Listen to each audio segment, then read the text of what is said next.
Fight or Flight gives Josh Hartnett an opportunity to redeem himself in what many consider a flop in the movie Trap. But this movie takes a little bit of a different turn than A Man at a Concert. Fight or Flight really revolves around a former agent with an opportunity to redeem himself and go on a plane and capture a mysterious figure called the Ghost. They want to gain information about it, try to figure out what it represents, but ultimately he finds out that there is a plane full of assassins that are ready to take him on. Now, this is a no spoiler channel as always, but keep in mind that is simply the plot that is available for everybody on the trailer. But let's get right into it. With this movie, I was very intrigued by the whole plot. It is portrayed as an action comedy and gives audiences the ability to really see a lot of action, some comedic aspects to it, but really a storyline that surprisingly made sense. Now, if you're going into this thinking that this is going to be a movie of the year candidate, I will say this right away, it is not. But it does not take away from it being a good overall film. As I mentioned, Josh Hartnett is the star of this movie and is playing that role of an agent. And I think he does a really good job of adapting himself into a role that gives him the ability to be almost like an action type character. And I think that that's what makes this movie so watchable and even enjoyable. Now, the comedy within it, if you expect this to be a direct, right-in-your-face comedy movie, in certain scenes, it's not. In many ways, you have to kind of look at it and see it coming, and you have to process what is being said. But before we go any further into an actual rating, let's talk about the pros first. The pros of this movie, first off, is the overall acting. I think the acting is done very well, and it's done in a way that allows the movie to flow and for audiences to be able to see what is actually taking place. Now, I know the one critique that I had with Trap and Josh Hartnett was, and he was playing a singular character, and that character really does not change until the end. And so I think this movie gave him the ability to kind of open up and show a little bit more of what he can do, building off of past experiences and past appearances that he has made.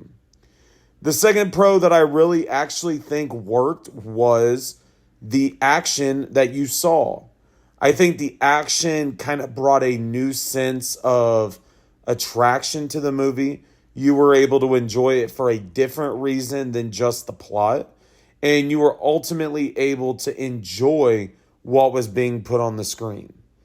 Now, with this kind of movie, it really kind of brought this remembrance of Flight Risk.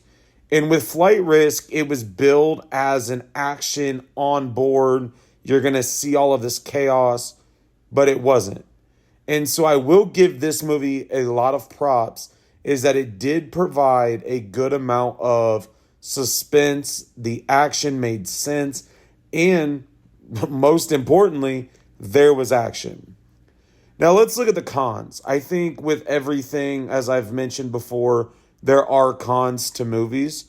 And I think with this movie, there are a few things that kind of stand out a little bit. Number one is I really feel that the runtime is a little bit too long with certain aspects of the movie that drag out.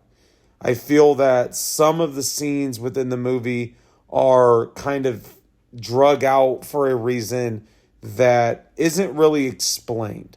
And so I feel like the one critique is that if they would have shortened some of the scenes, it would have made it a little bit easier to follow and really cut down on almost a 2-hour runtime. I think a second con that I have is, even though I said the acting was good and I think it was done very well, I feel like in some situations, secondary actors within the film could have been a little bit more convincing. And so when you're watching a movie like this where you are having a lot of action scenes and you're trying to really assess the situation that is taking place. I feel like secondary characters, the assassins on board, which is what they are, that's not a surprise or a spoiler. I feel like they could have had a little bit bigger of a role in really just kind of expressing what is taking place within the film. Now, as I said, this is not really a movie of the year candidate, but this is a good weekend film. Something that I think a lot of audiences will enjoy, and something that ultimately will give you the ability to just kind of relax for the weekend. And so if I have to go for an overall rating for Fight or Flight, I am going to have to go about a 3.8 out of 5. I think it is a good movie. It's enjoyable. It's watchable. I think with all the aspects that I've mentioned, the pros, and they outweigh what is the cons of this film. And so I just feel ultimately, if you are a fan of John Wick, please understand that even though this is from the directors of that film, it's not the same type of movie. But Fight or Flight, not Flight Risk, is going to release this week. It was a part of Regal's mystery movie. So make sure you check out the other reviews I have. Make sure to go check out Fight or Flight this weekend, and I will talk to you all later.